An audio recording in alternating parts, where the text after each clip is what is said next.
bad relationship with pain, really.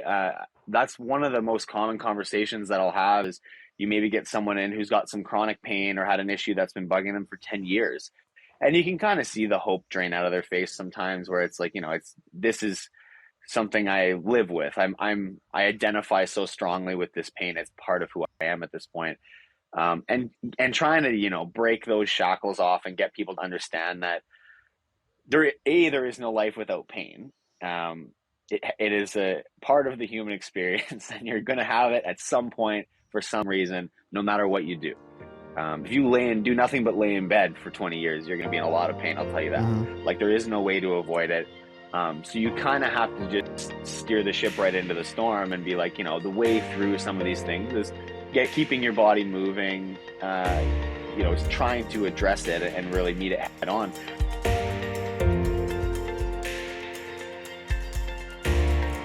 What's up, guys? Welcome to the Invictus Mindset Podcast.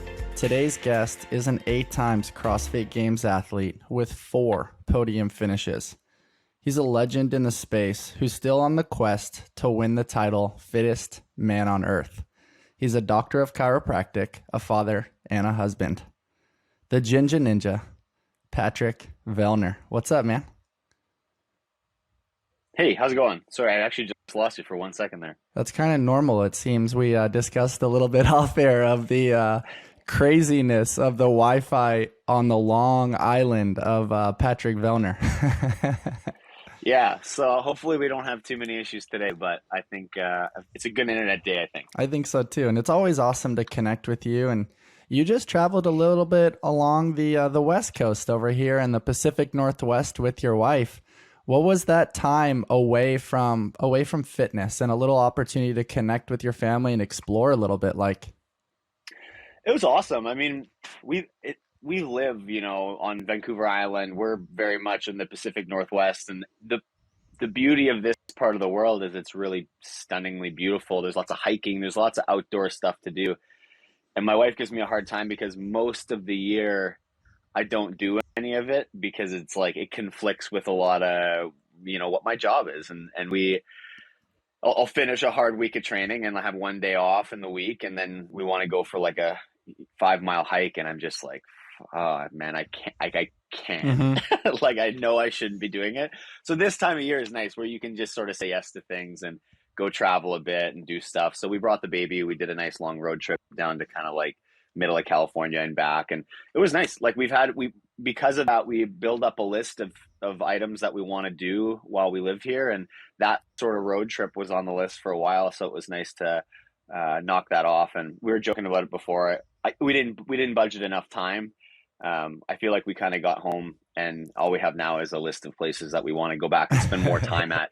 So it was good. It was nice to get a taste and sort of wet your beak a little bit, but I think we got to do a little more of that and take advantage of the time like this that we have. Yeah, for sure, man. I love the analogy you kind of made there where, your wife obviously trains a little bit with you. You've got the baby responsibilities. Both of you work full-time, very rigorous jobs. There's so many CrossFitters these days where all their full-time is training. And you've always found a way to balance it all. And I think last time we discussed, as you were chipping away at your end dates of school and the big exams that you had, that you kind of needed that as a little bit of an escape from training. How do you guys manage it all, Pat? Like, it's very, very cool, and then still sneak in, training escapades and adventure escapades and things that allow you guys to fill your cup in different arenas. But man, I'm always incredibly impressed that you guys do so much. I mean, for one thing, my wife's incredibly organized. And if it weren't for her planning, I think that these days it would be a lot harder. And we're very much stubborn people that when we commit to things, we follow through. So sometimes day of, we are shaking our heads wondering, like, why did we put this much on our plate? And, you always look back once you survive it and you get through the really tough times that you're like, man, I'm glad we did all that stuff. It was very cool. So it's funny. I think that we always have felt that you need a little bit of that balance or things to pull you away from one thing and really draw your attention and your full focus somewhere else. And yeah, I don't know. It gets harder. Like it's not, there's times of the year where it's really hard, and having the baby makes things a little more challenging. We're not quite as nimble as we once were, where you could sort of just get yourself out the door, pack things up, no problem. I'll eat on the road, I'll do whatever. Like the baby takes an extra hour to get ready, and an hour at night. And so it's like you just find ways to make it work. Like I think that I've always really strongly felt that the things that you really care about, you make time for. So if you're going to sit there and tell yourself, I'm really committed to maintaining my fitness, or I'm really committed to doing this type of work, or I'm really committed to these hobbies, you'll, you'll wake up an hour earlier, you'll go to bed an hour later, you find a way to make it happen. And a lot of days, that's what it is. Like we were on this long road trip, and I had some days where I got up out of bed and I did some training in the morning before anybody else got up, so that I could then be on the road trip and go do like a walk and a hike, and I wouldn't really have any other time to do it in the day. So I did it on my own time, right? I just like, and that's the way you have to do it sometimes. It's not always glamorous or nice or easy, but at the end of the day, you go to sleep tired and proud of yourself. So it's not so bad. Yeah, I was gonna ask, like, I definitely know personally when we travel, like, I do get that itch to want to sneak in some training. And I was wondering how you kind of fit that in. So typically, is it early morning, like a 5 a.m. while everybody else is still sleeping? I do that a lot, like especially because when we come and go from the island, if you've got to catch a ferry first thing in the morning, or you got to start a trip early, it's just easier to do. And I hate being sitting in transit, like sitting in a car all day and then getting out and feeling like I gotta like blitz 2 hours of training. Mm-hmm. That's pretty hard on your body. Whereas if I just wake up really early, I can get it done. If you need an extra 30 minutes to warm up because it's really early, you just wake up 30 minutes earlier. Like that's sort of like this fountain that you can continue to tap into. Like obviously within reason, but I'll just go to bed earlier if I know that like, oh, tomorrow morning I got to be up really early to try to knock out 2 hours of training before 8 a.m. So I've done a fair amount of that. I prefer it to late night because there's just more baggage at night. Like when we got home from our road trip, we traveled kind of like 7-ish a.m. till we got home 6 p.m. And then I had to do 2 sessions that night. So I kind of like got out of the car, like had a bite to eat the last hour of the drive, got out of the car, started training, and didn't stop till about 9:30 or 10. Oh man. And then you're just kind of wired, like you're not. And then I got to eat now afterwards, and then I'm super wired. And now I'm not really in bed till midnight, and then I had to get up and work the next morning. So it's just like those ones. I feel like your time zone collapses a little bit, and it's a little harder. I feel like I have more control over the early morning. So, and I don't know, it keeps me a little bit. It keeps you on a timeline too. I think some days now in the midweek, I've got a couple days where I'm not working, and the baby's at daycare. So I have a lot of the day. I've got like kind of 8 a.m. till 4 p.m. where I've got nothing else to deal with. I have the dog or whatever. I'll take him for a walk in the morning, and then I can just train on my own time. And you know what? Sometimes I fill the time. If you got the time, you fill it. Mm-hmm. And so if I really have stuff going on that's stacked on top of each other, I'm a lot more disciplined with my time. And so, sometimes it feels a little antisocial. Like I'll come into the gym and I like don't even look at another person because I know I've got 2 hours and I've got to be in and out the door, and I've got like a lot of work to do. So, pros and cons, but it's not exactly the social experience you want when you have to really push the time like that. But it keeps you able to pile lots of things in, so it's not so bad. But yeah, we keep it rolling. It's cool to hear the discipline that you possess, Pat. Like so many people, if they got home at, super late and, had life logistics, would just skip the session. And there's a reason why you've landed on the podium as often as you have. It's cool that you also had the dedication to fit 2 sessions in that night and, sacrificed a little bit of sleep in order to get some of that extra work in as you're, I'm assuming, preparing for Rogue currently. Yeah, Is that correct? because I had to stack the sessions, I bet you had I talked to my coach, she might have said to just skip the second session, which was just like erging intervals.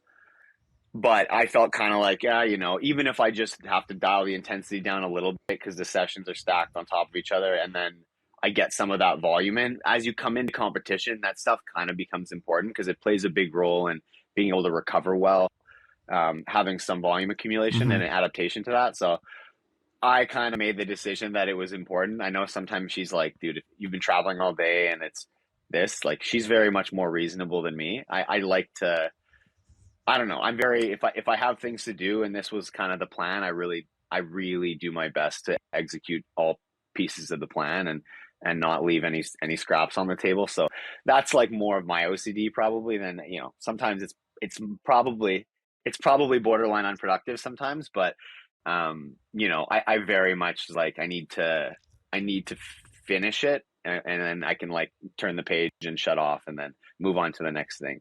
Because if I leave, like, I definitely think that's really, really good discipline. And it's fascinating too, because there's that famous statement, like, it's not a negotiation. This was the plan. We're going to execute the plan.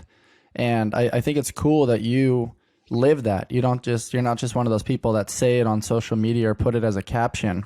And I also think it's important that you recognize you have the rate of perceived exertion approach where, hey, if you need to back off a little of the intensity, you do so. And I think that's really, really rad, because cognitively, it is a skill to, practice the art of doing things that you don't want to do. And when it's, 10, 11 at night, you've got a big shift the next morning, it's very hard to be in that present moment. This episode is brought to you by MUSH. My friends over at MUSH created an incredibly cool product of ready-to-eat overnight oats. And for those of you that listen to the podcast often, simplicity is the ultimate sophistication. And MUSH has done just that, as their products have no more than 7 clean ingredients that are dairy-free, gluten-free, with no added sugar. MUSH started right here at Invictus, as they had a vision to create convenient, healthy, and clean nutrition. And this landed them on Shark Tank, where the famous Mark Cuban invested in them. Now they're found in retailers all over the country, including Costco, Sprouts, Target, and Whole Foods. Check out my friends over at www.eatmush.com. Trident Coffee is sponsoring this episode of the Invictus Mindset Podcast. My guys over at Trident taught me something really important this last year, that we are all a bundle of stories, both good and bad, and everything in between. At Trident, they're storytellers. All of their cold brews remind their customers that they are part of something bigger than themselves. They help create connections through symbology and storytelling that engage their customers on an emotional level, and this distinguishes them from other coffee brands. You can find Trident in Imperial Beach and in Coronado. They offer over 14 plus nitro cold brews along with dairy-free options. You can find the perfect brew and pair it with one of their treats from their keto bakery. All these options will allow you to support your health and fitness journey with Trident Coffee. They're more than just a coffee company. You can check them out over at tridentcoffee.com and use code Invictus20 for 20% off online and in tap rooms. Once again, that's tridentcoffee.com. Use code Invictus20 for 20% off online and in tap rooms. Take your coffee experience to the next level. 2 important factors for us over at Invictus Mindset are true care and attention to detail. My friends over at RX Smart Gear have been bringing innovative fitness tools to the market since 2009. From their award-winning Evo speed ropes to their amazing gymnastics grips to their line of inflatable fitness equipment, they're constantly looking to problem solve within the fitness industry. They're always allowing us to have our gear work for us rather than against us. Hop on over to RX Smart Gear and use discount code Invictus Mindset to shop their latest cutting-edge gear. Have your gear work with you and not against you. How do you execute presence with so many different things and compartmentalizing? When you're waking up super early for a session, how do you focus on just kind of being where your feet are versus, oh man, if I would have done this a little bit later, it would have been this way, or I need to finish this so I can get to work and execute that, or I need to get the baby or hop on a ferry or do this for my wife. Like, How do you practice the art of compartmentalizing your extreme focus in order to complete the tasks at hand? I think your point about habit is a good one. Like that, this non-negotiable stuff. Like when you make that deal with yourself, I don't invest a lot of mental energy in making decisions about whether I'm going to get up or whatever. Like it's already, that has already been decided. So it's like there's no point thinking about it any longer. So it's pretty easy for me to get my feet moving. I made the decision a long time ago, but honestly, the presence thing is hard. It's easier at work because I'm problem solving. I'm dealing with people. I'm dealing with their problems. It's very not much not about you. So it's easy for me to think about, to stay present and invested in the care of someone else. Sometimes it's hard. I try my best and always have to, like, when I leave the gym, uh, like leave it there. Don't bring it home with you. Don't wonder, oh man, could I have done 2 more reps in this thing? Like that's sort of irrelevant information. You can dissect it while you're there or while I'm still in the gym. And then once I leave, I try my best to leave. It's harder around competition time when you feel like there's more weight behind every piece and behind every session. One of the things I try to do is I don't look at my training for the next day, either until that day or until like just before I go to sleep. So sometimes I do it at night just because there's a 3-hour time change from me to my coach. She's ahead 3 hours. So if I wake up in the morning and I have questions for clarity on things and I send them in the morning, she might be already off doing something. And I might not get the answers until I'm already knee deep in the session. Whereas if I send them in the night, she can in the morning get up while she's having breakfast, she answers questions, and then I know exactly what I'm dealing with for the day. But if I don't know what I'm doing, I can't really think about it, and I can't then at dinner I'm not like stressing about tomorrow's stuff. And I don't know. I think honestly, there's some things that are just they take more urgent attention. Like a baby, like a screaming baby will bring you right back to earth really fast. Like you got to be there, right? Like there's not, and that stuff's fun in some way too. It's not like you want to be elsewhere. Like you want to have your attention there. So, I mean, there's some strategies I have. One thing, I have a reasonable home gym, but I try not to use it very much, because I like being able to physically go to another location and physically leave.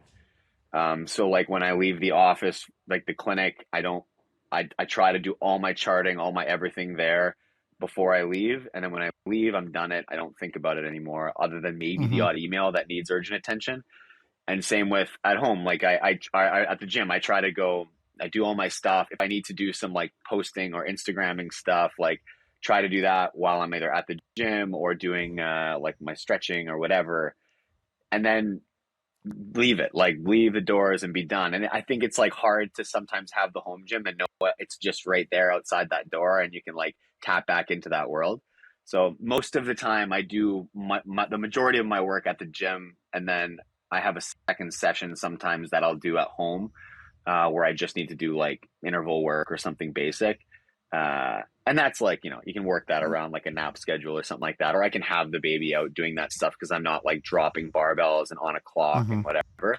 So, yeah, I mean, it's hard. You get little strategies that you find try to work with you. And to be honest, we talk about it a fair amount. And my wife's the same even with her work. Like she works a lot of hours and sometimes she comes home and has to chart at home or take calls or sit in on, like board meetings and things. And so, every now and then I need a reminder to like, hey, like try to drop it and be here. And she does too. So we keep each other honest and it works fine. And we're at the time of life too, where sometimes things are just very busy.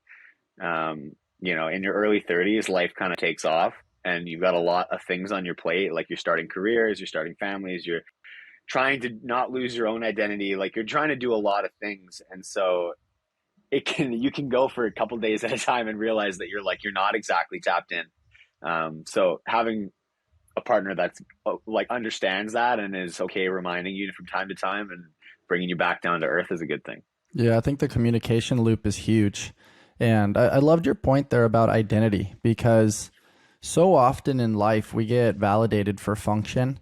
I know everybody's been asking Tia, are you going to retire? Are you not going to retire? What's going on? You know, she talked briefly about her back injury and then made it very apparent that she's going to come back.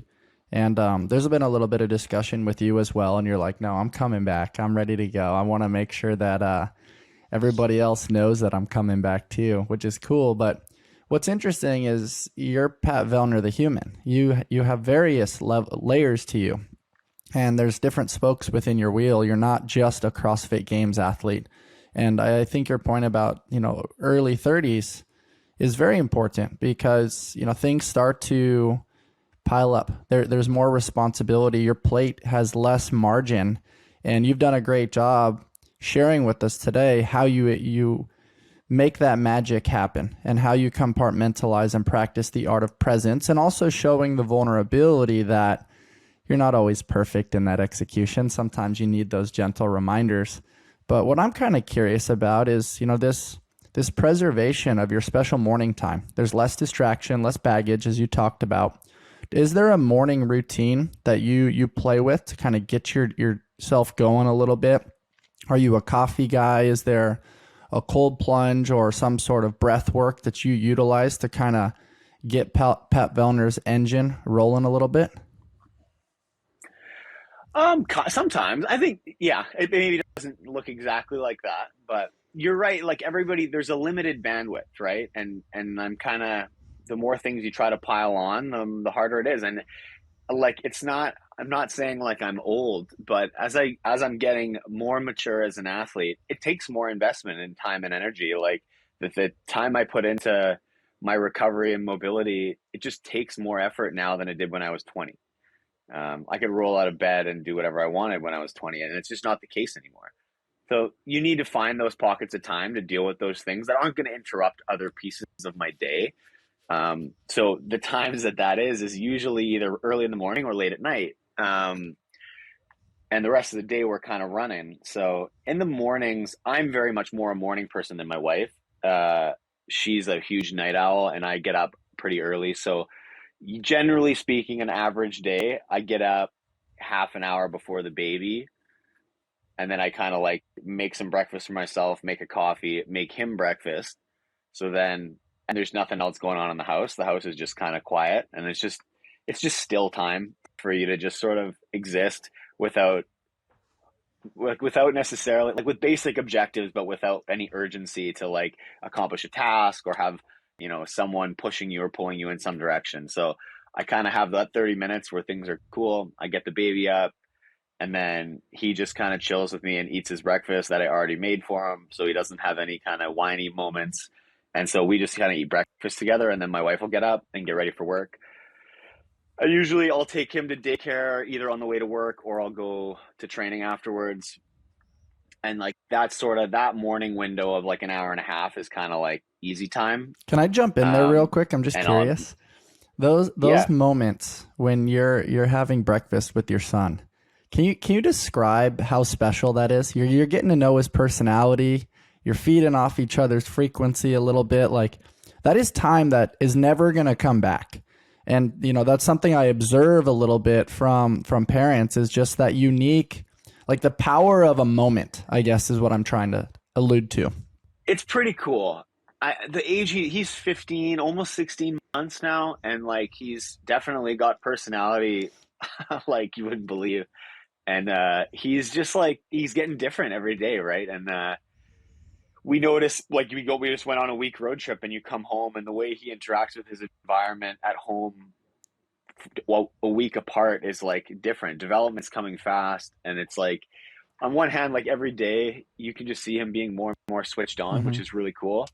And you kind of mourn for like him being littler, but it's exciting. Every step is exciting. And so it's cool. I think that those times are like, yeah, we've talked about having another kid as well. And we're not sure how close we are yet, but it's crazy to think too that, like, if let's say we don't, this is like the last time you're going to have a kid that small. Right. So trying to like enjoy those things it's really cool. It's nice to have time that's just us. And like we both, my wife and I, have periods of the day where we get that, where like we're the only one home with him, and he has full attention, and it's awesome. And we try to remind ourselves, because it happens very frequently where he wants your full attention and you're trying to get other things done, and it's difficult, and you find yourself very annoyed very quickly.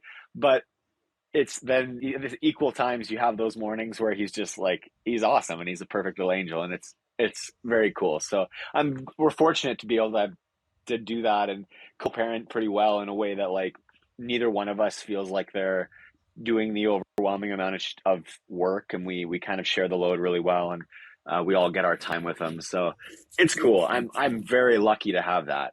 I think it's not lost on me that the nature of the work I do, both in my clinic life and at the gym, is flexible to a degree that Mm-hmm. allows me to do that and have some time with him, and not feel like an estranged parent. So it's very fun. Totally, man. It's very, very Jumping cool. into your work at the clinic, what really intrigued you to want to become a chiropractor? And I would assume, you going through your own personal injuries and nicks and little things that are subtle tweaks that affect your day to day. You and I both know pain causes a little bit of a mental fog and kind of interacts with everything that we navigate throughout the day.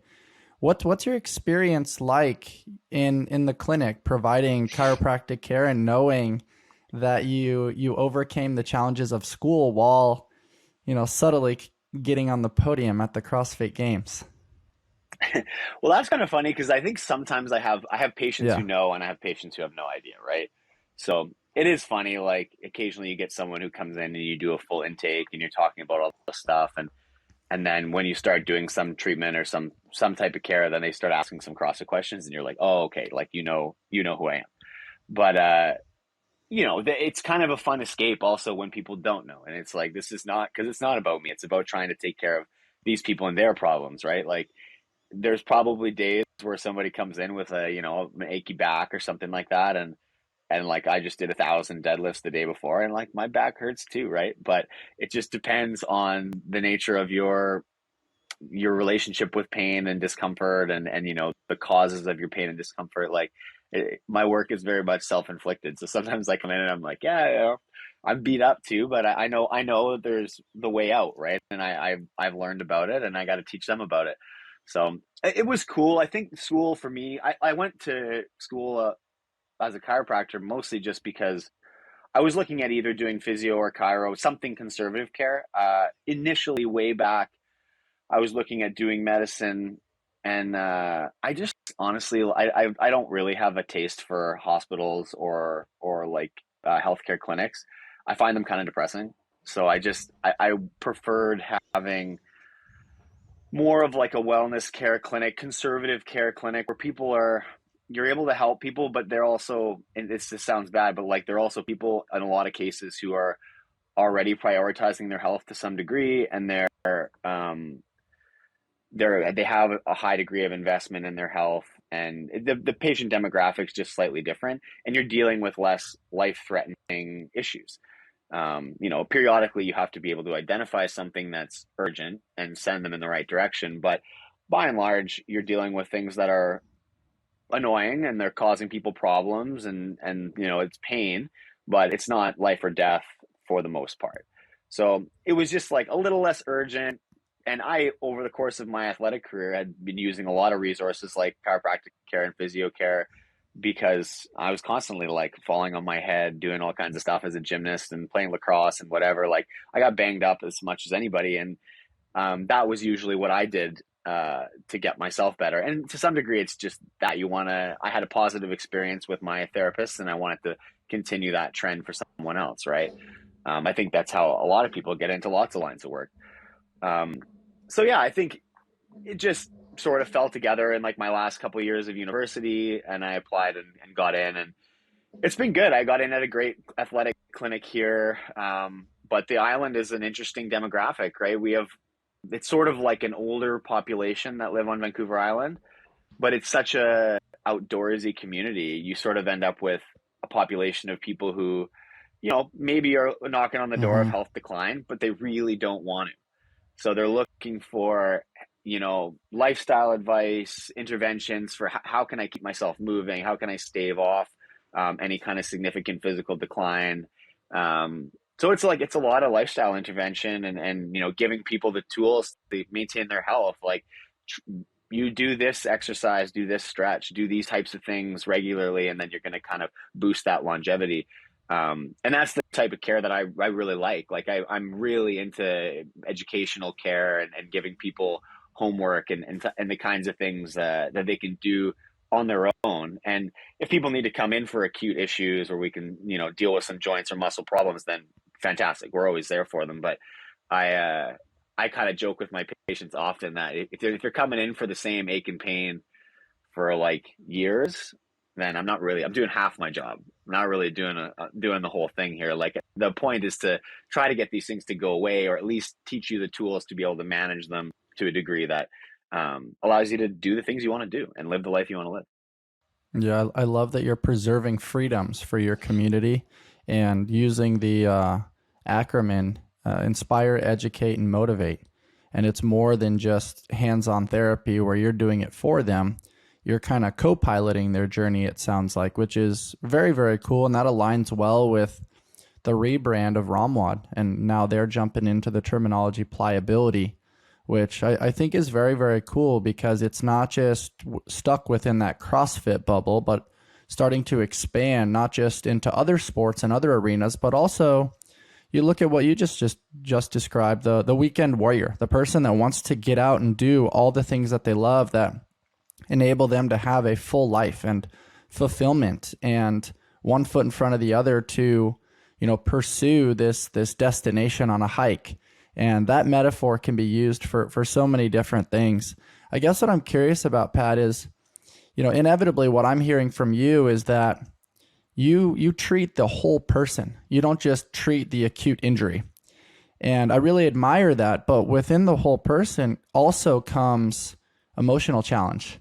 And sometimes being in the world of healthcare, people rely on someone in your shoes as a little bit of a punching bag or leaving, some of their cognitive challenges there as well, work stress, traffic, different challenging triggering emails or whatever the challenge is. How do you navigate those things and practice the art of true human care while simultaneously not taking on the stresses of your patients? It's hard sometimes. I think that the keys are,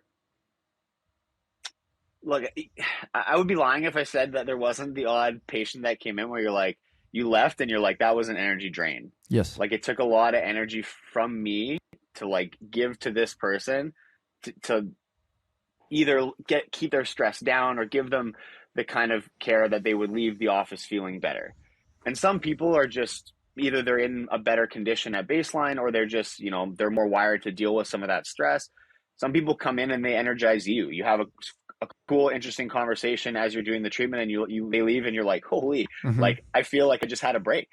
And that just is the ebb and flow of the work. There's any conversation is like that. And a lot of our work is around goals, is around like a lot of the stuff that I do, even when I'm doing some of the manual care stuff, you're having conversations with people. It's like a little bit of therapy. Like a lot of times everybody's having issues or troubles that stresses them. And especially when you're in pain, those things can be exacerbated. So finding ways to just figure out what's been bothering them, talk to them about certain things.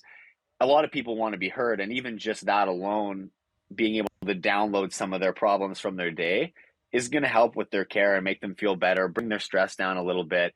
And that, help them sleep a little better at night. And those things are also super important. Like that's part of the care. So being able to do that and kind of help always steer those conversations towards the things that you feel those people need or need to hear is good, and be productive at the same time. Like not just like telling people what they want to hear, but trying to provide some little solutions for things that they can maybe do while they're at work or strategies at home to try to help satisfy some of these needs that they might have. But that's what a lot of the lifestyle education stuff is, and lifestyle intervention. Like all of it comes down to goals. I think the primary conversation that you always have to have with people is what are their goals, and you have to understand where they're starting from. Because based on someone's baseline or what they have available to them in terms of resources and time, you can make recommendations that make no sense and are great recommendations, but they just don't fit the person or the Yeah. situation. And, I have a conversation regularly with patients where, I'm trying to, let's say it's a like low back issue where they just kind of need some core strengthening or something like that, or a couple exercises, and they work a lot, they're traveling lots in and out of the car, driving all the time, working, and you're like, okay, well, look, I could give you these 5 exercises and they would change your life if you did them every day. But if I give you 5, will you do 5 or will you do 0? And if I give you 1, will you do the 1? Because in that instance, like if they're busy and just they're not yet wired to prioritize that, you got to start with 1, because 1 is going to be more potent than 5 if Yeah, they for don't do 5. sure. 1's going to be more potent The than 100. program that works Like you is the have to one that find you out do. what it's, yeah, exactly. You need to be able to have some adherence, and I think it's really easy to be overwhelmed. And this is something I got better at the longer I was practicing. Is I think right out of school, you're so keen and you're so full of ideas and you're ready to change the world that like I would just like shotgun blast 100 Yeah. things at people and drown people with information, and they'd leave feeling disoriented and like, what? That guy sounded like he knew a lot of stuff, but I don't know anything now that I left.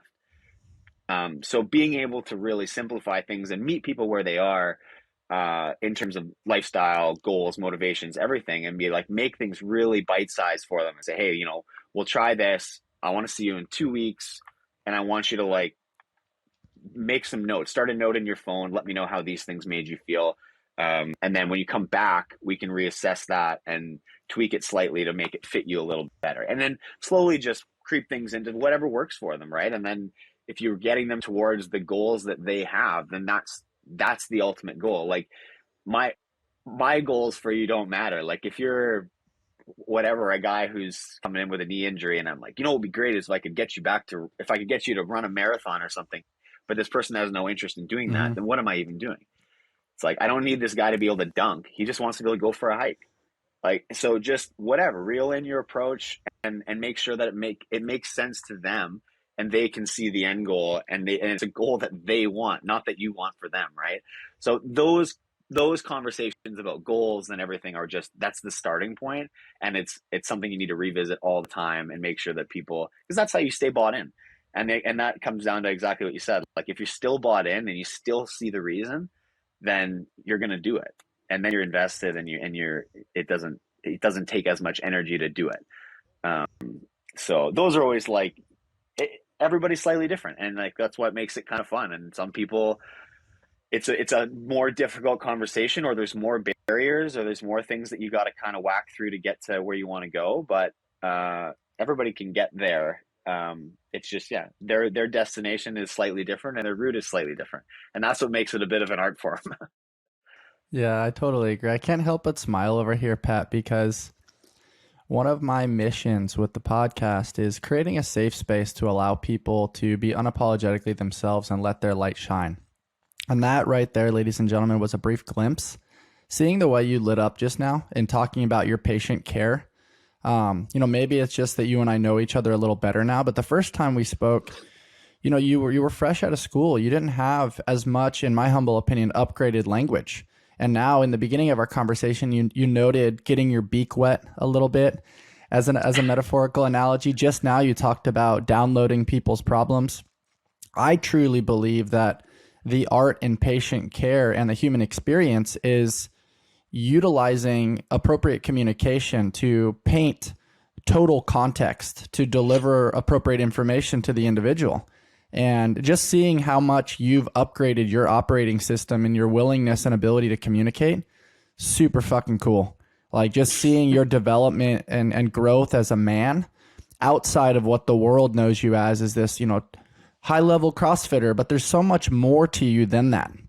And that's my hope and dream with these conversations, is to have those magical moments where you can truly express your light and what is in between your ears and the things that live within your soul as to how you want to positively impact the world. And so that was just really cool for me to observe that from you and see just a real glimpse of the peek behind the curtain, Pat. I appreciate that. It's very, very cool. And, jumping back into your chiropractic care, what is, Have you had like a magical moment by chance? Like, has there been a patient that came in that you were like, oh man, this is going to be a project. This is a problem I've never solved before, but I'm intrigued to try to, put the pieces together and patiently meet them where they're at, information gather, and collect data in order to guide them towards their peak expression. Have you been able to experience that yet? I've had a few that kind of come to mind where, you see significant baseline improvements, or someone comes in and you're kind of like, yeesh, I will be lucky to keep this person at where they're at and just avoid decline. Or like I said, people who have a bad relationship with pain, really. That's one of the most common conversations that I'll have is you maybe get someone in who's got some chronic pain or had an issue that's been bugging them for 10 years. And you can kind of see the hope drain out of their face sometimes, where it's like, this is something I live with. I identify so strongly with this pain. It's part of who I am at this point. And trying to, break those shackles off and get people to understand that there is no life without pain. It is a part of the human experience, and you're going to have it at some point for some reason, no matter what you do. If you do nothing but lay in bed for 20 years, you're going to be in a lot of pain. I'll tell you that. Mm-hmm. Like, there is no way to avoid it. So you kind of have to just steer the ship right into the storm and be like, the way through some of these things is keeping your body moving, trying to address it and really meet it head on. So it's interesting to see people see their relationships change. I think that's the biggest one.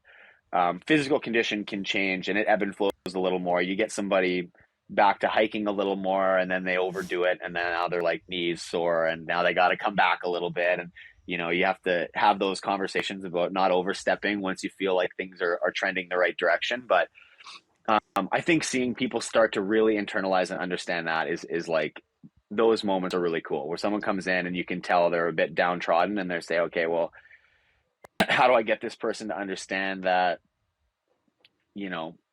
pain is a signal, it's an experience, but it doesn't always need to be the worst experience ever. Like, I've had people who just are not generally really active, who come in really complaining of a certain soreness. And it's kind of, it's at the end of the day, I'll do a full physical exam and I'm like, oh, you have DOMS, you have muscle soreness. Because you just were doing some yard work or something that you've never really done, and you're not really generally physically active, and your muscles are sore because you Mm-hmm. use them. But like, that's not bad sore. Like, that's not a kind of like really bad pain signal that something's going wrong. That's I have been feeling that kind of soreness since I was a kid, and I have a different relationship with that type of soreness than someone else does. So trying to get them to understand that, like, pain is a signal. It's not always urgent or life-threatening or whatever. Being able to understand the difference between hurt and harm, like something that hurts a little bit in the moment, I banged my elbow, I woke up and I'm a little achy, and something that if I continue to neglect is going to cause long-term damage or harm. Like, those are important, and understanding those differences. But when you see people flip the switch and then they come in, 2 months down the road, and the way their same kind of pain they're describing that they used to describe as 10 on 10, now it's like Mm-hmm. 4 out of 10. And like, functionally they're still in maybe a similar place or slightly better, but like the way they're understanding things and the way they're willing to attack tasks because they understand that it's not hurting their body. It's just like, it's a bit uncomfortable, but I'm not scared of it anymore. That's super valuable. And I think that fear avoidance is sometimes what traps people, is they start to hurt a little bit, so they avoid doing tasks, and then you move less, you do less, you hurt more.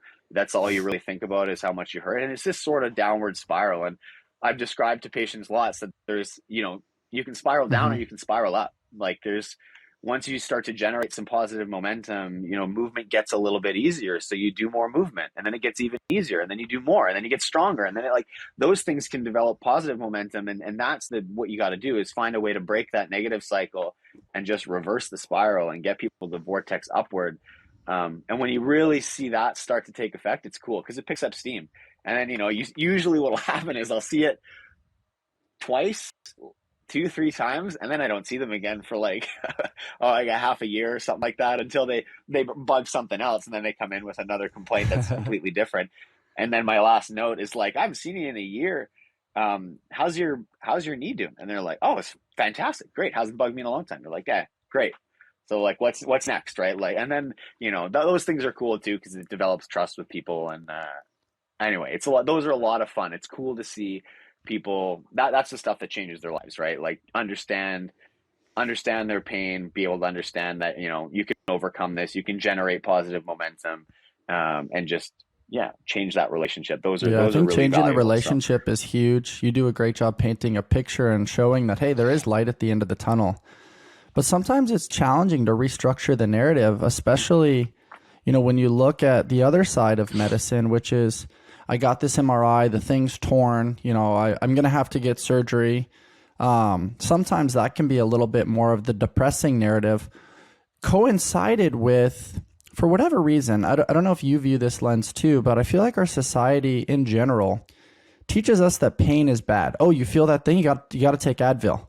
Back in the day, you have a little bit of a tweak, you got to ice it. And, things have evolved a little bit more since then. And we know movement is medicine. There's so many different apps that are out there now to help with mobility and pliability protocols. But how do you kind of hit the nail on the head at the tip of the iceberg to help people understand that pain is a signal? It's a data point. It's not necessarily bad.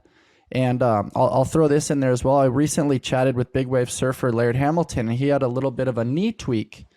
And he made the observation of maybe that pain is supposed to be there. Maybe something that I'm doing biomechanically, or the reoccurrence of certain movement patterns and the overuse is some sort of higher power's way of communicating to me. What are your thoughts on restructuring the narrative so people can understand that pain is simple? It's like failure. It's a data point. It's not necessarily a negative. So there's sort of two parts to that. And this is the thing about mechanical pain, like what we would call mechanical pain, which is like coming from a muscle, joint, bone, something like that. It's super complex. One of the ways that I describe it to patients sometimes to let them understand, help them understand that pain is an experience and it's a psychological condition. There is no objective measure for your pain, like measuring signal conduction for, whatever the nerves are reading. Like that it doesn't affect the way you interpret pain.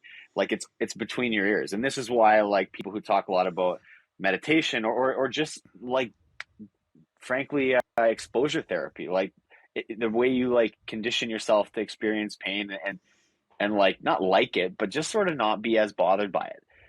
There is truth there. Like an example I often use for people is like, okay, like let's say, you got fired from work, you got in a car crash on the way home, and then you walked in the door and stubbed your toe. Like you would melt down. It would be it. All your bandwidth is used up. But if you just won the lottery, you came home, the guy in the drive-thru in front of you bought you a coffee, you walked in the door and then stubbed your toe the exact same way, objectively, same stimulus, you wouldn't even break stride. You wouldn't feel it.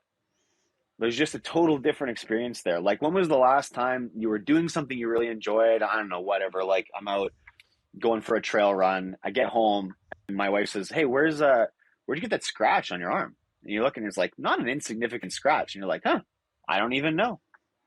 Like you don't even notice it because you're just distracted. You're engaged in other things.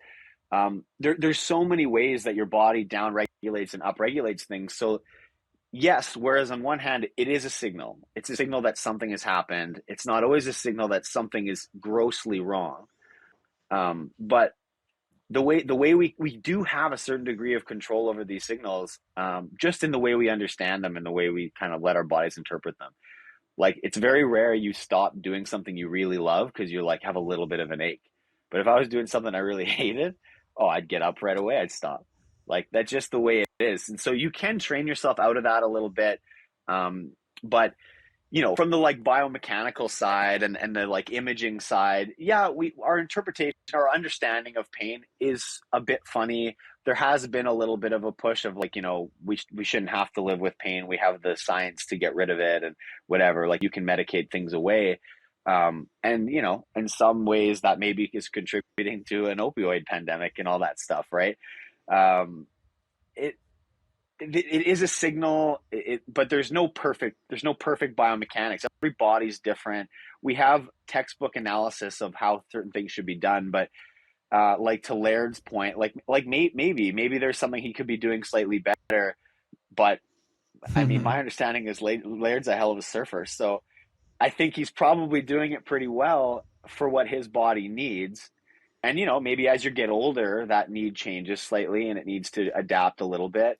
But to be honest, like if I was seeing someone like that, I've had this with runners, people who come in who are high level runners, and they're like, oh, you know, I'm just looking for someone to be in my circle of care and like whenever I need something, blah, blah, blah. So I assess them and I assess their ankles, and I'm like, their ankles are stiff as hell. Like if I were to look at that ankle on anybody else, I'd be like, oh, we gotta probably work on some ankle mobility. But if you're a runner, having really fast and good ground reaction force, stiff ankles is really effective.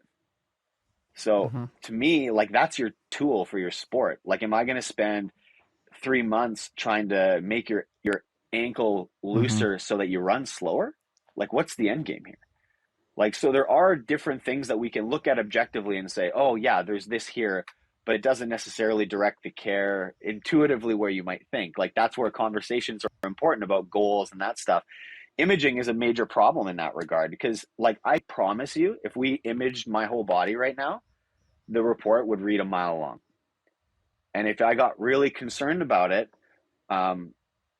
we tend to not image people unless we have a really, really good reason to, because inevitably things pop up on there that you didn't know existed. And then the patient reads it on a report, and what wasn't hurting them before is now hurting them because they read it on a thing.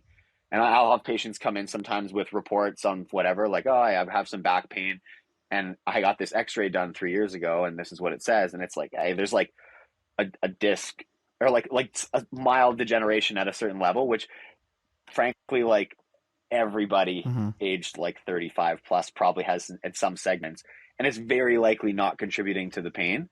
But in their mind now, it's like, oh, I have a structural thing that can't be fixed. And so now I'm going to have pain for the rest of my life. So there's a danger in that, and that like over imaging, over emphasizing like structure over function can sometimes get people to be like nervous about stuff and be like, oh, I have degeneration in my spine. Oh, I should stop moving or I'm going to make it worse. And the reality is actually the opposite. That you need to keep it moving, or those joints start to function less well, and you're going to be significantly more limited in the things that you can do. So those tasks, I remember having a conversation with, or not a conversation, we had in a lecture when I was at school. It was a video of a marathon runner finishing a marathon. Really valgus knee flip where it basically like, as their leg came through, it really kicked to the side. And so they'd had this really wide, sweepy, almost goofy looking step. And they played like 15 seconds of this video, asked the class, hey, if you were seeing this person, what would you do? How would you assess this gait or whatever? You know, tons of hands shoot up. Everybody's got a solution to the problem.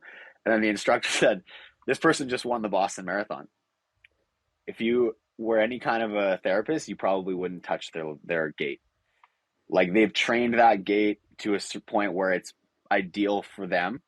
As long as there's no pain associated with it, it's probably fine. Down the road, like to Laird's point, if there starts to develop some issue, you can deal with it then. The preventative care on some stuff, we can step off the deep end occasionally where like, honestly, I have patients ask me questions all the time about stuff. And like, look, if you're concerned about something, we can look into it a little bit, but if there's no pain and there's no like functional inhibition or anything like that, I'm not super worried about it. So unless you're really worried about it, we're going to leave it. And you know, I think it's such a healthy and mature approach, like just really asking the right questions around the goals and the ideation of the individual. I know recently there were some videos going viral of LeBron back squatting. He's 6'8", 260 pounds. His back squat's not going to look as clean and pretty as yours.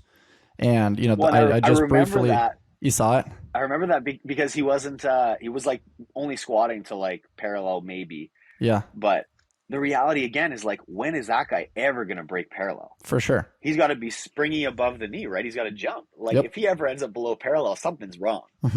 So like it's functional, right? Like that's specific training, right? And It's so, Pat, customized sorry, to I didn't what mean to he interrupt you. needs, and he's the best in the world currently. And so if it ain't broke, don't fix it.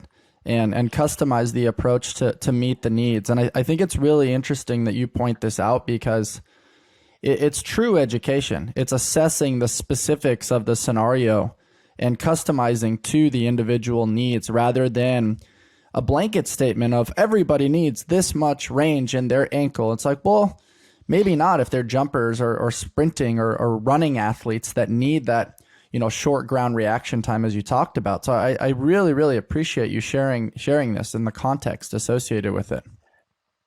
Yeah, that's why conversation's so important. And I think that you're right that we hear a lot of things and honestly, the health, nutrition, like fitness world, there's a lot going on. And there's fads that pop up and go and things roll in cycles. And of course, every person that comes to see you or everybody's going to have some leaning one way or another based on what their friend said or what they saw or whatever. And so there, I don't want to like I don't know, you don't want to always talk people out of things or like re-educate them on everything, but understanding where they're coming from, like, okay, why are you thinking the way you are? What do you know? What have you seen? What are you coming in with in terms of baggage of old injuries, blah, blah, blah. And like, where are we trying to get to? And there's a lot of times where it's just, you're reassuring people, they're being like, hey, I saw this thing. Should I be worried about this? Like, and it could be an imaging report. Hey, I saw this. Well, I got this, whatever in my shoulder. Do I need to be worried about that? I'm like, oh, well, does it hurt? No. Do a range of motion for me. We'll do full range of shoulder. Range is fine. Like, I don't know. I think you're fine, right?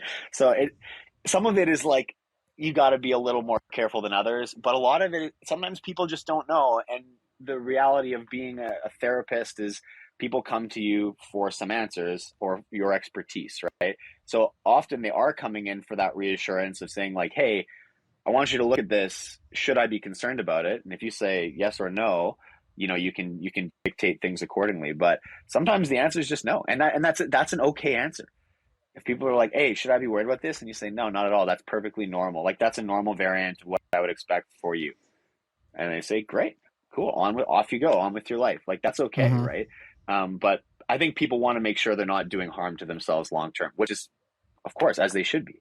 So you got to be careful, but there's just it's a minefield. Like the health and wellness world, there's so much going on. It's actually like kind of a full-time job just keeping up to like what Oh yeah. exists, like what diets are going through right now, what things are really in vogue that people are going to come in and have seen, because it's pays to know what you're talking about and be like, oh yeah, I've seen that trend on TikTok. I know what you're talking about.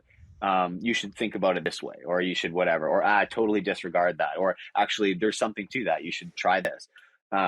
But being like But it comes down to a conversation, right? It comes down to gently understanding, trying to see the lens that they have, and then sharing a brief glimpse into your lens, maybe taking a third eye view and sharing another perspective. And it comes down to a conversation.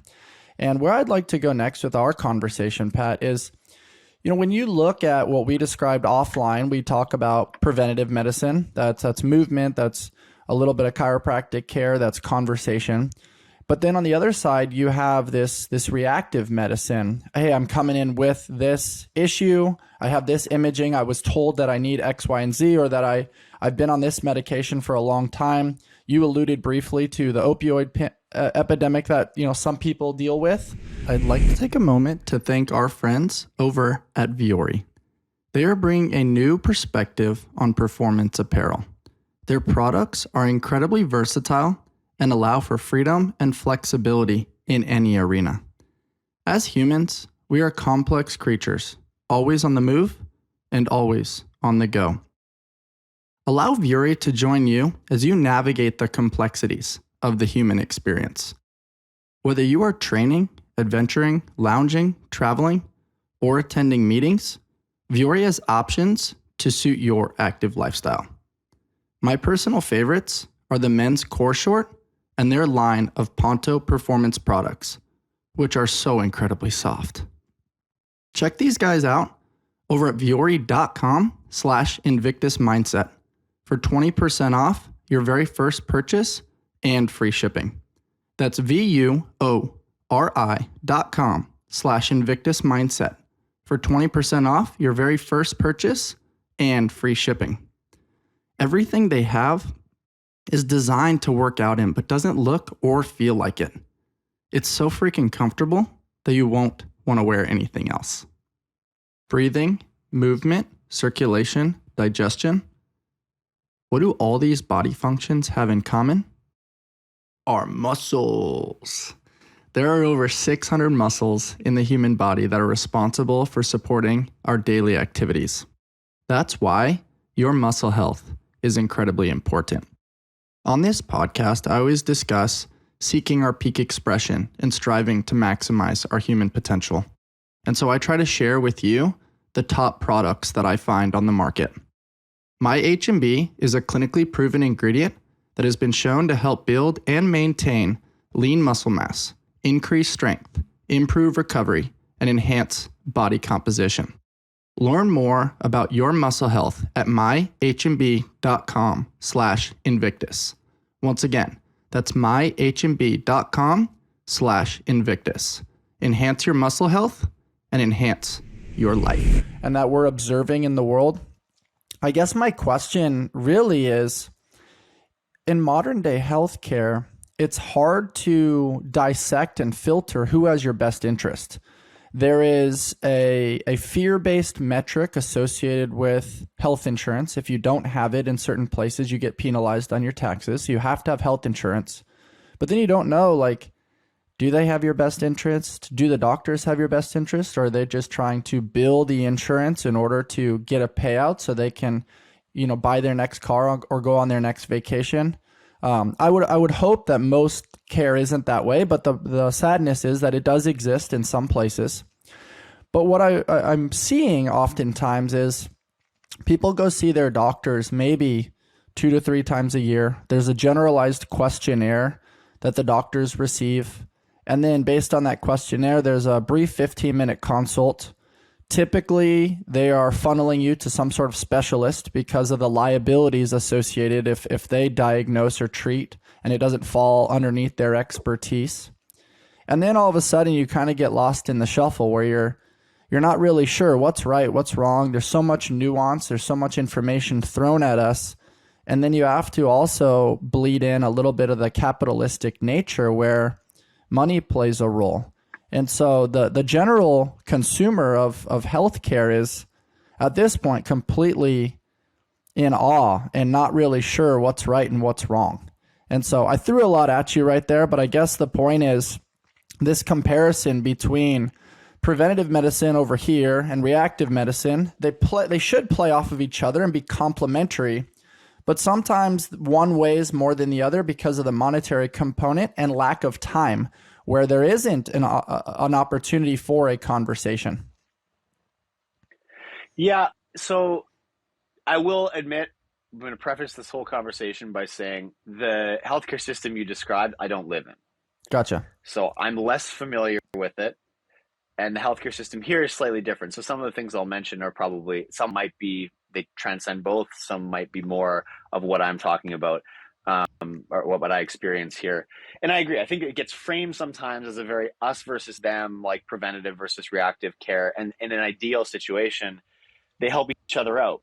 Well, I will say my wife is a GP physician and she's not hurting for work. Like she can work as much as she wants. She is drowning in work. There is such a high demand here that physicians aren't struggling to fill the office. So there's no added incentive for them to be like bringing more people in, right? So here, and I mean, all over in Canada, that's the case at the moment. So that type of world, like, yeah, we would love if we can take someone off their plate, people are going to get better care. And a lot of that, in an ideal world, you go back 20 years and everybody starts eating a little bit better and exercising a little more regularly. You stave off some comorbidities, you have less backlog after the COVID pandemic where, people are backed up and there's wait lines that have increased in time. But then the people who are getting in to see those GPs are the ones who really need to, because there is obviously time and place for that type of care. Like people get in a motor accident, they have a underlying medical condition that's genetic, Mm-hmm. or they have like a autoimmune condition, asthma, whatever it is. Like there are a ton of reasons that are perfectly valid to go see your For sure. doctor. But a lot of things can be controlled and you know, or staved off until later in life, so you maybe have a few less of those visits. I'm certainly someone who errs on the side of like, I very, very rarely see the doctor, like once every 5 years maybe. Like I just don't. And part of it's because I am quite healthy, fortunately, and part of it's because I'm a little bit lazy, and part of it's because my wife's a GP. If I have a question, I'll just be like, "Hey, should I go in and see somebody about this?" And she'll be like, "I'll wait 2 weeks and see." And if I wait 2 weeks and it goes away, I just don't go in. Whereas other people don't obviously have that that ear right close to Mm-hmm. them. But yeah, I mean, our relationship that I have with the GPs in town, like I work more with the family doctors, the GPs, than the specialists. But I see people that come in, and every now and then I'll be like, "Hey, look, I think you need to go get an MRI or something on this." Or like you've clearly torn your ACL, like you need to go see your GP and then get an orthopedic consult. And so I'll write notes to their medical team and like fax them over and send this person over, and then we just kind of can help to navigate that track as well. And then the other role that we play critically here that may or may not be the same there is we have a little more time. I know, so my wife's a family doctor and they're pumping people through right now because there's so many Mm-hmm. people waiting that, like, you know, your average, I don't know, your average doctor's visit is like 10 minutes. And that's not a lot of time. And a lot of times people's problems can be helped with some of that education, reassurance, whatever. And just like a little bit longer consult gives you time to dig into the weeds on that stuff. And I have the time to do that, but they don't. So some of those problems we can help a little bit with. And some people will come to see us and be like, "Oh, it's great. Like, I feel like way better," because they've had time to offload some of those problems, and they feel better because they were heard and we had more time to just frankly hear their problems and address a few different Mm-hmm. things in one visit. And that plays a big role. So, you know, we here, like, there's just, the lineups are so big, like nobody's tripping over each other to like try to fight for patients in the medical field. Everybody has lineups Mm-hmm. that are like months long. So they're all working as much as they want to work. So there's a little bit less of the like capitalistic You incentive, know I what's think, in that interesting about it regard though is here. I would probably argue that people of your nature could probably solve a lot of the problems that people are going to a general physician for by sheer lifestyle design education. And what's interesting is, for whatever reason, reactive medicine seems to weigh more. Like it seems to have more reputability. It seems to cost more. And it's just interesting because, you know, if I use CrossFit coaching, for example, I'll see clients almost every day. I have a pretty good understanding of their sleep schedule, their work schedule, their food consumption, how often they move, how they move. And I have a pretty good charting as to their lifestyle design. Most doctors are going to see their patients maybe 3 times a year. Maybe a little more, maybe a little less given the individual. But what's interesting is when something happens, people are like, "Oh man, I got to go to my doctor."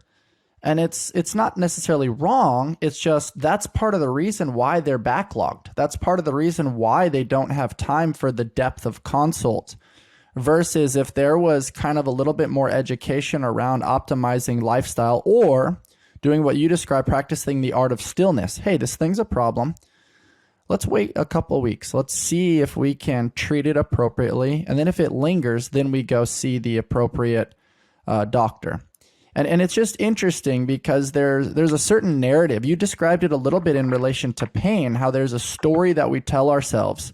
And untangling that story can sometimes move the pain or remove the pain completely. And it's just interesting because I am clearly being a little bit biased and controversial with this, but it's just something I see as a continuous problem that I hope through conversation we can change, or at least make it a little bit more optimal for people to get the optimal care, and also take a little bit of pressure off of our doctors that as you said, have months of a roster or a waiting room. Yeah, I think honestly, it starts before me. Like it starts before, like it starts with education to kids. Like that's the trouble right now is obviously we're dealing with people who have long-standing health conditions from many years ago from poor lifestyle accumulation over 30 years, 40 years. And you know, some of that is like some of it's more avoidable than others, I would say. This is what I mean. Like we get a little bit hard sometimes on our doctors, but it's like, man, people were working in factories with asbestos for like 40 years. Like, give the guy a break. He needs to fucking Totally. go see his doctor. Yeah, 100%. And if he comes in to see me, I'm going to be like, yeah, dude, you got like Yeah. atelectasis in No, your that's a great lungs. point. Like, you got to get out of here. Like, you got to go see somebody who can help you. So there is like, we have learned as a society over 40, 50 years, like, look at how, what, you Hmm. used to be able to smoke in planes like 40 years ago. Like things just have changed and we've become a little more cognizant of lifestyle. So we look at things in snapshots and we say like, well, like here's me right now and I know better. So like you should have known better 40 years ago. What were you thinking? Like, why are you here like with all these comorbidities at 50? Like get your act together, you know? Like Yeah, you don't why know didn't you what you don't know prioritize your at the health? time. Like they That's a didn't really know. good Like they point, didn't know man. it was that bad. Yeah, people were like eating steaks every day and smoking cigarettes and it was awesome. And that was just like that was normal life. And now we have a little bit more understanding. And so, you know, you stand on the shoulders of the generation before you a little bit, right? So we got to Yeah, be it's a totally little bit fair. careful with how we judge people because, you know, I didn't live your life and I didn't know. I'm here with my education that I got and like I've lived a very privileged life and I was able to grow up and be active and play sports. And, you know, some people grow up in abject poverty and they have poor nutrition and they have poor living conditions and they have poor sleep and everything. And like those affect your lifestyle and they affect the things you can put emphasis on. Like you think you're putting emphasis on going on for a jog every day when you don't know when your next meal's coming. Like it's just, it's hard to judge people based on, you know, what we know now and are like sitting in our tower, right? So I think it's really important to understand the context in healthcare because there are a lot of times where like there was no option and people are sort of living the result of a tough life. And even people who That's what had I a love pretty so good much life. about conversations. I just think conversations are so great because it's you know, it's fun to play devil's advocate or play one side occasionally, but I do think it's really cool. You know, I threw a lot at you right there and just remaining malleable, right? Like, man, you just made a really, really good point that broadened my perspective and hopefully broadens the perspective of our listeners as well. Like there's so many variables associated with it. I guess my question for you, Pat, is what would you pose as some really optimal solutions? Like where would you start the conversation around education with kids?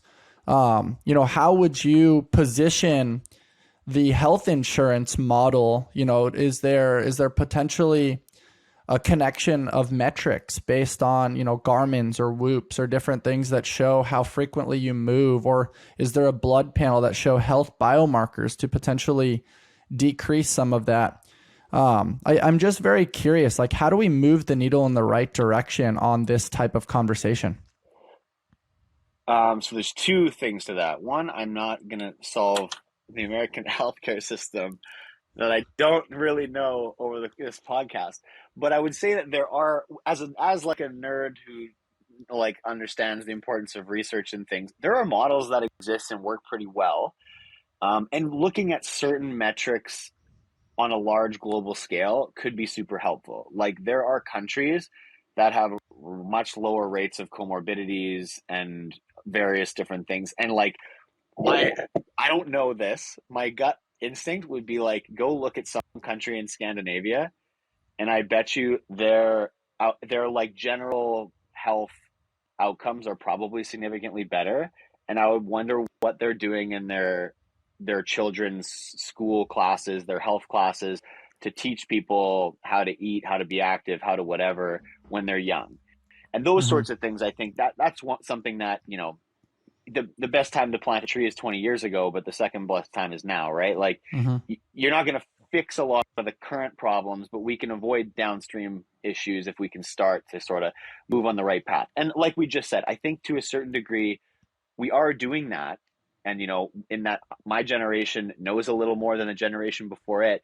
And there probably are people overall who are in a little bit better health. We are also dealing with a lot of other things like different addictions issues or troubles that didn't exist back then. So there's a little bit of back and forth, but the more we know, the more we can apply to those downstream things. And I think being a bit malleable and willing to be like, hey, we could be doing better in our health information and health education for younger kids, and providing that stuff is a really, really fruitful first step, because creating positive habits down the road is awesome. And I know, like, I'm going to instill positive habits like that in my son, but that's an N of one. Like, I can't impact large groups of kids like that. Like, we need to find a way to disseminate that information broadly and well. The second thing is, I think your point about technologies is a very, very good one. We have a lot of interesting wearable technology and data points now that can help. I was actually talking to a company not that long ago called Eggsy that operates out of Europe, and London, I believe. And they're like a healthcare app that works with GPs. And so the problem, and it goes back to what you were saying about, we have this emphasis on the medicine side versus, say, the preventative care side, in terms of like what we weigh as valuable. And what this did is it kind of said, hey, we have all this wearable data points and all this stuff where we can get touch points on patients. Why don't we use it and give it to GPs and physicians? So physicians can prescribe, general fitness guidelines that have existed for years. And they just amalgamated all the research and did massive systematic reviews to be like, hey, for depression, anxiety, diabetes, like heart conditions, like blah, blah, like all plethora of different sort of conditions that people would see a family doctor for, they've got what the current exercise guidelines are for those various conditions. And then they run it through this basically platform that you can fill out on your app, and it will populate in your GP's dashboard. And they can like see if you are doing your work. You come in to see your doctor and they say, hey, well, oh, okay, well, I see we're dealing with some high cholesterol and this and that and high blood pressure. Oh yeah, your guidelines said to be doing this, this, and this. Oh yeah, looks like you've been on in the green, hitting all of your guidelines for the last however long. Well, let's check if we've had a positive impact on those outcomes. And they can see if you haven't. So to a certain degree, accountability is a big piece of care, right? And I'll tell you right now, like for even just me dealing with someone with like an acute shoulder issue, and I say, hey, do this stretch and this exercise like 3 times a week. And they come in 3 weeks later, I say, hey, have you been doing your exercises? And they go, I could be doing better. And it's like flossing. Like everyone's just like, I like now and then I do, but I should be doing better. And so this is like a platform that actually, it allows GPs to prescribe general health metrics and then track them and hold patients accountable.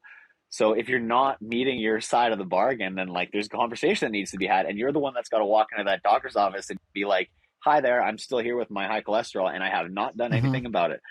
And that alone is like, I would hate to do that a few times. So it sort of like gets people more engaged in the accountability side, and it makes it into like a game. Like every day it's like getting your steps in on your watch. And the way that platform works is you can choose your type of exercise if you want to do, whatever's convenient for you. Like there's a million different things like running, classes, walking, cycling, like whatever you have access to, swimming, and it gives you guidelines filtered through for those specific things. So I actually thought that was a genius platform. And I think that if we could find a way to apply that, I think they were like the National Health Institute was sponsoring it.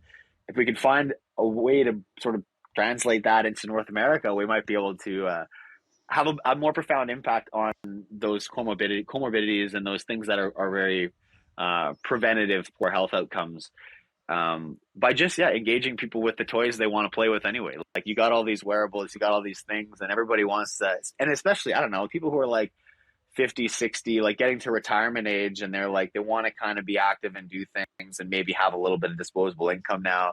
It's like, I don't know, buy yourself a smartwatch and then keep yourself healthy and make it into your activity for the day. And there's a lot of room to grow there. And I hope that that's with some of the biometric technology we have coming forward, that there's some buy-in there and we are able to use it and engage people. Um, but Yeah, for we'll sure, see. dude. I think it's awesome that you were willing to have this conversation with me. I think the healthcare system as a whole, it's always a hard conversation.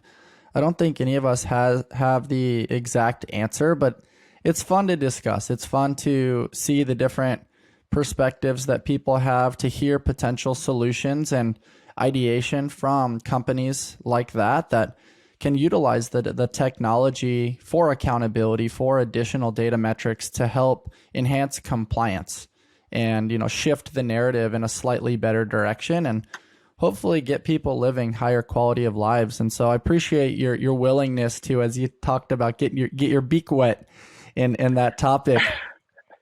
And like I said, I don't know all the healthcare systems. I don't pretend to have the answers, but yeah, I agree. It's fun to sort of like hit the ball back and forth and just talk Yeah, about little for things, sure. right? So we'll see. I don't know. I have positivity for the future. I think that we have some cool stuff coming. We've got, we're in the thick of it right now, though. We definitely need some things Yeah, need to for change. sure. That's for sure. Well, pivoting a little bit, man, you are in the midst of what seems like a CrossFit off season, but seems to not really be an off season anymore with so many different competitions and things going on. But you've got Rogue coming up, and then shortly thereafter, the famous Wadapalooza, where you'll be defending your title this year. What are you looking forward to Yeah. in some of these off season competitions? Yeah. First off, I mean, Rogue's Mm-hmm. soon-ish, 4 weeks away or so. So, um, that'll be fun. Rogue is always cool. They're got it in the same place as last year. I guess slightly different format though. I think we have an Hmm. extra competition day this year. So a little bit, I don't know if that means it'll be more events or if they're just going to spread things out and do it a bit differently.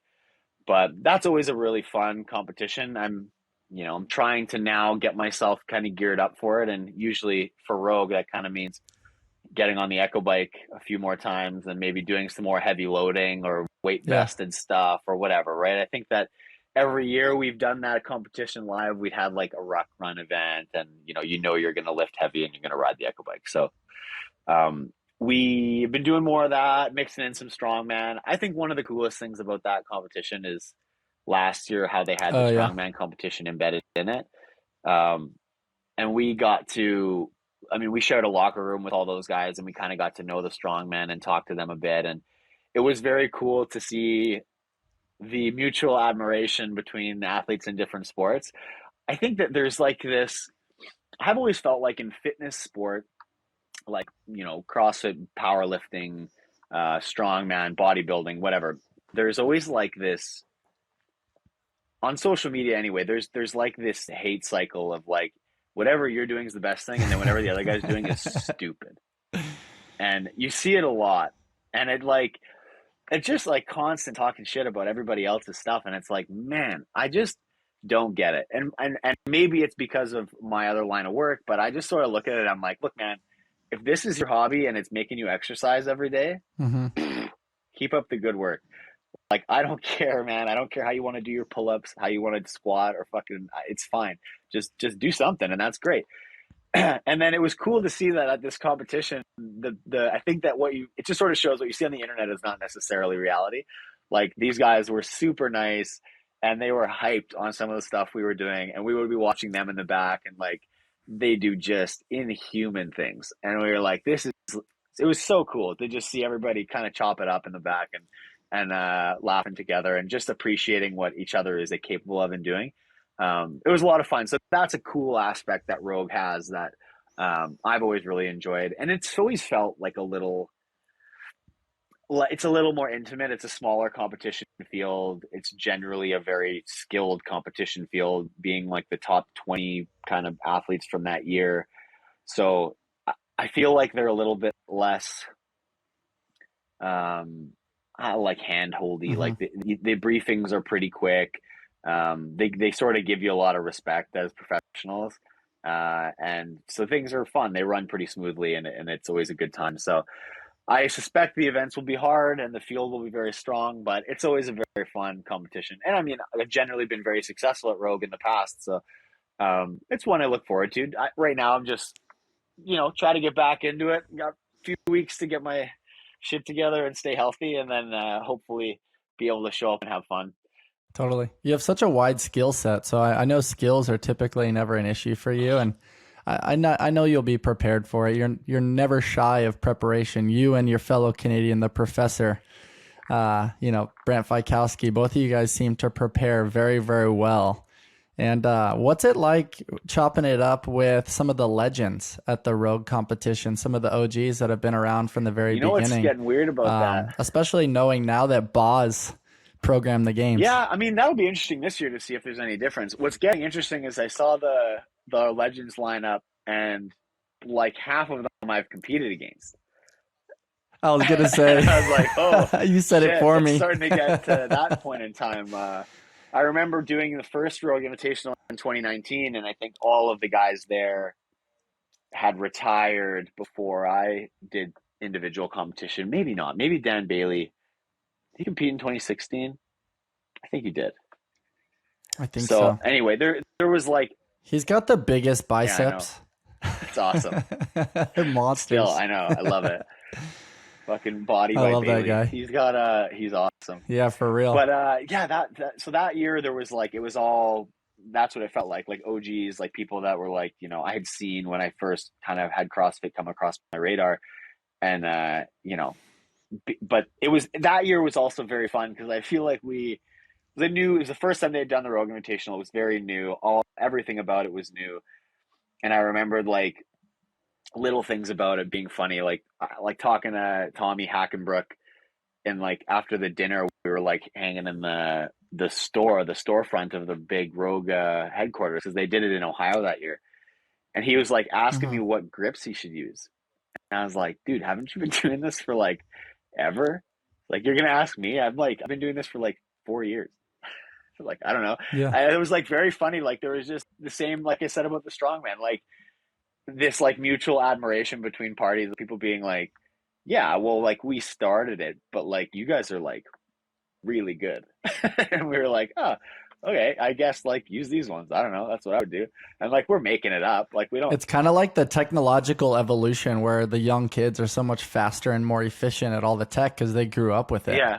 Yeah. So it was funny. And I remember after the briefing, creeping out to the field, it was like me and Matt Fraser trying to go see what the ropes were like, because we had to do these like ruck bag rope climbs. It was the first time we were doing those. And we were like trying to see what the thickness of the ropes were and like how slippery they were and whatever. We were just like, it looked like we could sneak out and no one was going to stop us, and we were going to try to gain an advantage. So we like snuck out there and we were like looking at these ropes and like chatting a little bit. And then somebody kind of came out, and we thought it was going to be someone to tell us we couldn't be there. And we turned around and be like, oh shit. And it was Jason Kalipa coming out to do the same thing. And we were like, oh, like, what's up? He's like, oh, what's going on? What's the information? It was just funny. Like, we're all doing the same stuff, and it was very cool. So the legend stuff has always been interesting, but definitely this year, I think it's funny that I'm like more peers, I feel like, with the legends group than I ever have been before. And I suspect it's going to get worse before it gets better. But it's very interesting, and I think the legends thing is fun. Talking to the guys who did it last year, because they did it in teams, I think last year, and they kind of mixed teams up as they went, so it wasn't so much a like for all the marbles team or individual competition of like who's the best legend of all time. It was more about being a fun showcase. So it was cool. The guys seemed to all really enjoy it, and it was fun. It didn't beat up anybody too bad. They could kind of come in on very little training and still have a lot of fun and not get like driven into the ground. So I love that stuff. I think that's one thing. Rogue is a very fun show. It just feels like it's they do some cool stuff. I'm interested to see if they build anything new. Like they built that hill last year, so maybe we'll have some sort of new thing to play with. But yeah, if not, it'll be. I think that you were saying about skills. I think that Rogue is more grunt work and weight than skills. I agree. So, I totally agree. Wadapalooza, my skills might pay off, but I think I get a little bit less of that at Rogue. I got to just be ready to put my head in the dirt. Yeah, for sure. With Wadapalooza coming up, your sponsor, Tier, is title sponsor for Wadapalooza this year. And what are you looking forward to with Wadapalooza? And then I'd love to conclude our conversation today around peeking at the professionalization of sport and some of the money earnings that we're seeing athletes walk away with. I think everybody at the games this last year was able to get a little bit of prize money. It's cool to see athletes making a living doing what they love. Hmm. Okay, so yeah, Wadapalooza this year, Tier is running it, which is cool. They were there a bit last year, Hmm. getting the lay of the land. They kind of, I think they basically unofficially sponsored the swim event, and we're kind of hooking people up with goggles and jammers and stuff for the swim. But yeah, they've gotten all in this year, and they've changed the format up a bit. So there's sort of only a 2 day elite competition and then a 2 day team competition, which is interesting because I think it kind of it can be a lot of fun. I think there'll be some people who show up and do the elite competition and then also do the team competition afterwards. Hmm. Um, or, on the flip side of that, if you only want to do one, you can show up and take the first or second 2 days and service your sponsorships and your partnerships and hang out on site and enjoy the competition, because that is sort of the downside in competition occasionally is we don't get to actually experience the competition. Like I've kind of joked for years that one day I'm going to go to the games as like and see the vendor village or like go somewhere else other than the warm up area and Yeah. like the corrals, right? Because it's just not like I had friends, a lot of friends come this year, and my family's been there lots of years, and I like hear about it, and I've never actually like seen any of it other than we bike around the campsite this year, or we've ran through there a few times. Like I get snippets of it, but I've never really been able to take in the full picture. So Wadapalooza is a lot like that. It's a big festival, and I guess it's a lot of fun from what I hear, but I'm sort of like hidden in the back a lot of the time. And when you're competing, it's a little different because I know for me personally, I'm generally trying to stay out of the heat for a lot of the days. If you know you're going to compete for 4 days in a row, like not waste your energy in the heat. Wadapalooza's got like loud music going all day long. Like you just try to remove yourself from some of those situations for a few hours of the day. So it can feel like you're hiding. And if you're only doing, say, the elite competition this year, you can get 2 days to really enjoy it afterwards. And yeah, if you want to like, I think we'll have the chance to see some people do 2 days of individual and then come together as individual, like the people who competed individual start to merge into different teams and then compete in the team division, Totally. which will be a lot of fun to do as well. So you might be able to see somebody win the individual and then win the team right afterwards with the group. So I think it's fun. It'll change the look of it a little bit, but I think it's going to be really cool, and you'll see some fun teams. I think a team of three 2 day competition is not really high drag. So if people want to come and like enjoy Wadapalooza for a couple of days, hang out and do a couple appearances, and then just show up with some buddies, it's not as detrimental to your training as, say, like planning to compete for a big individual Yeah, for competition, sure. like even Rogue would be or Hmm. whatever. You can come in on a little less prep, or if you're planning to kind of prepare for the open and things, you don't need to change your training just for Hmm. that. So it's fun, and team competition's fun. I always liked doing the invitational and things like that, and being able to take advantage of your rival's strengths every now and then. Like the same things that annoy the shit out of me when I'm on the competition floor as an individual, I suddenly get to be like, hey, this guy's on my team now. I like. It's not so bad that he's so good at handstand push-ups, right? It's like good for me, right? I don't have That's to do awesome. any, but so it's fun. It's always like an interesting way to change it. And I've like done relatively few team competitions. So I don't know. I might get in there this year. Any hints as to who would Do the be on team your thing team? after the individual. I don't know. I don't know yet. We'll have to see. We'll have to see who's Okay. available, and who's not already who hasn't already had dibs called on them. But yeah, we'll see. Because I think it's fun. It's fun to like be able to do. I don't have training partners, right? Like I don't train with people very often, so being able to kind of have fun and keep it light and do it with a group is actually really cool. So I think that I don't get the opportunity to do it lots, so I would Yeah. appreciate it. I would appreciate it Yeah, more than for other sure, people. man. So what are your thoughts on the professionalization of sport? It's moving in the right direction. There's Monster Energy that got introduced into the conversation last year. Noble taking over the title sponsor. Tier coming to play. We've got Rad. You've got Viore kind of in the conversation a little bit. You've got LSKD. There's so many different brands that are in the conversation now, along with supplements. You've got Thorne. You've got Ingi Nutra, who you just kind of jumped on board with. What are your thoughts as to the direction of sport and, a little bit more opportunity for athletes to serve, support, and make a little bit more of a living? I think it's great. I think there's always, every year, things, again, it ebbs and flows a little bit. Like you get new brands that start to appear in the space, and some sort of slowly disappear as well. So, we're in general, I think, still developing positive momentum, which is good. And I think for us, a big part as athletes, we've been trying to work with the PFAA to sort of put the idea into the ear of CrossFit and various different solutions to some problems we've had of like what can make the experience a little bit better for athletes. And that comes with some work on our end. Like if we want more money or whatever, if that's the one measure, you need more companies willing to invest in the space, which means you need more willingness to create visibility for said brands, and you need solutions for all of those things in terms of activations, like whatever. So those are all conversations that need to be had. Especially the biggest touch points are the games, Rogue, Wadapalooza, Dubai, like some of the biggest visibility events, and they all have rules, right? Like CrossFit Games, we have to wear Noble apparel. Okay, great. Well, what are we allowed to do our own thing with so we can represent other brands and bring other brands in? Because you want to make sure if people are going to invest in the space, they're getting a return, or else they're going to leave.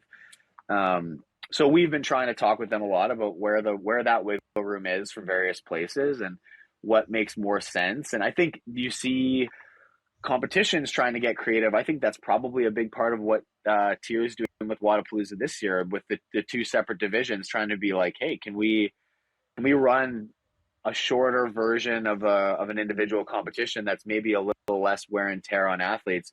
Is that going to bring more athletes in who are willing to be like, I don't have to invest or like wreck 2 months of training to come do this as competition. I can kind of show up, do this, put some face time in. Are you going to end up with a lot more athletes going to Wadapalooza this year as a result of that change? Maybe. And then is that higher visibility? Is it going to bring more brands in for the next year? We had some trade-off this year where we were talking with CrossFit about trying to get all of the individuals paid down all the way to 40th, because in the past only the top half of the competition field got paid, and it just leads to people going to the games and losing money to do it, and really, like, people could invest $10,000 to go to the games and just end up $10,000 in the hole. And that's, it's hard to create like a strong middle class of athletes. Like right now we have a really strong upper class of people who are, the Tias, Justins, like Brand, like myself, who got people who have had a few years of really strong earnings. So we get invited to big competitions and we just continue to like run the table at the top there, but there's not a lot of opportunity to break in some cases. And we want to make sure that there's more of that. And okay, well, if we want to encourage growth in some of the far countries that have to travel super far to get to the games, we have to make it financially viable for them to do so, or else they're going to say no. Like you can earn your invite and be like, that's not worth it. And we've seen athletes do that in the past. So some of the addressing of things like that, it's like, it's moving in the right direction. So we're starting to get in the right places. There's a few things like Noble this year did kickbacks to athletes for their jersey sales, which is the first time we've ever seen that. It's like that's really cool. So it's interesting. It's fun conversations to have and trying to be creative about how to continue to have growth. And growth means there's a lot of different ways you can grow, right? And I know CrossFit's priorities often is also around their course sales and around growth of affiliates and abroad. And so how does what we're going to do at the games affect that? Can we find ways to sort of tie that stuff back in and just create more viability? Like so it's a very interesting conversation, and I think it requires a lot of creativity and teamwork. And sometimes we come up with ideas, and we talk to CrossFit, and they say like, like that doesn't work for them for XYZ reasons, and we're like, oh shit, we thought we really had something there, and then you got to go back to the drawing board, right? So I think it's cool. I think we're trying to bring more brands in and get more people involved because you want the whole ecosystem to grow. I think the problem we've had over like a few years was that we sort of had this finite pot of funds for the games or for the competitions, and nothing was growing. It was just getting distributed differently. And then you can kind of run into this like very rich gets richer situation that sort of stops people from being able to break in as easily.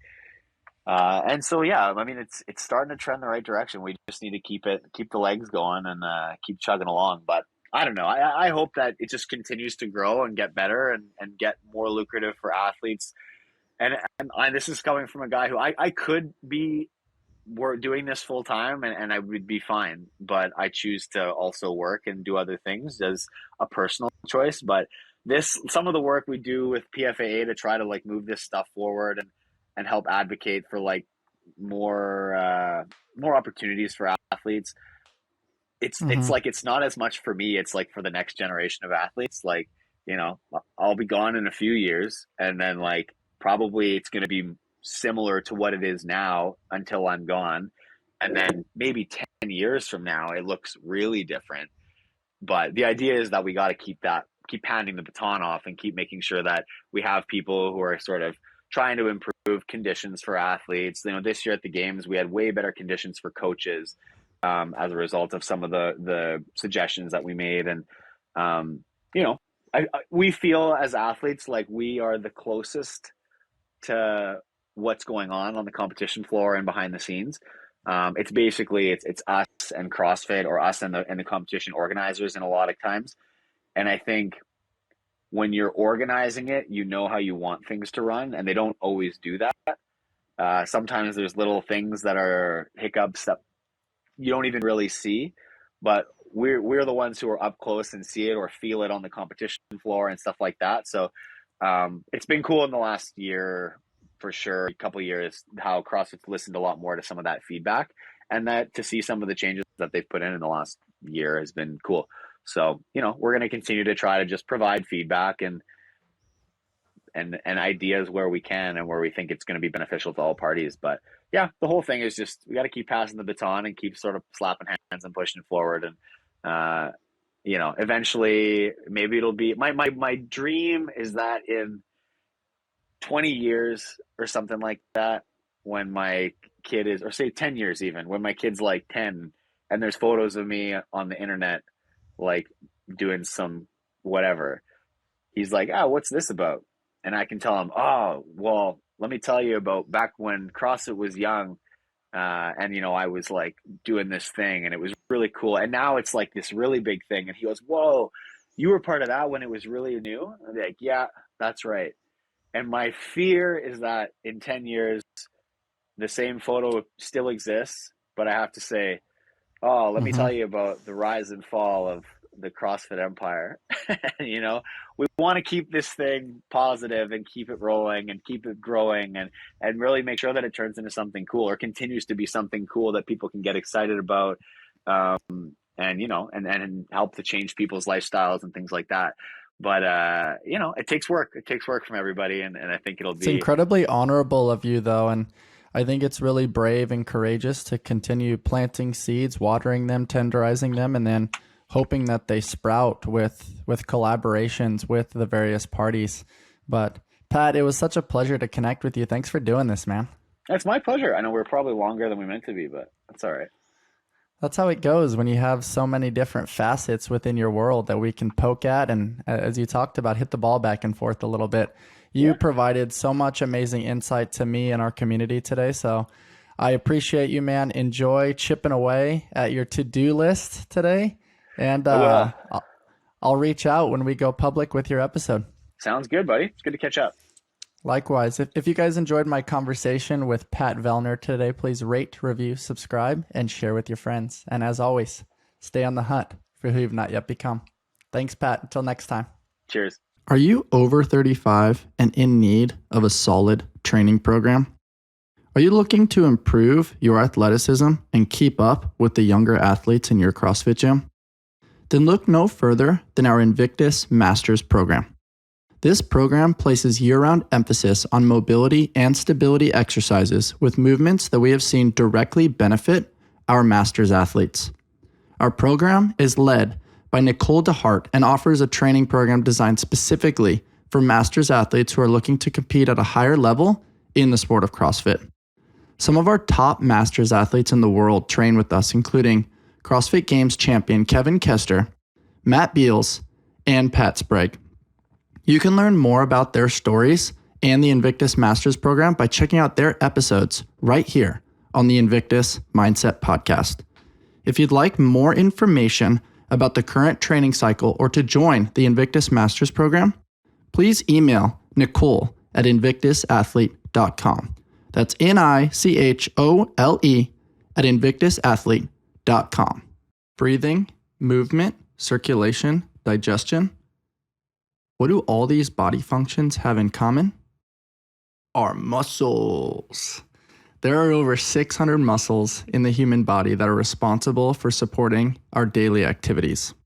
That's why your muscle health is incredibly important. On this podcast, I always discuss seeking our peak expression and striving to maximize our human potential. And so I try to share with you the top products that I find on the market. MyHMB is a clinically proven ingredient that has been shown to help build and maintain lean muscle mass, increase strength, improve recovery, and enhance body composition. Learn more about your muscle health at myhmb.com/Invictus. Once again, that's myhmb.com/Invictus. Enhance your muscle health and enhance your life.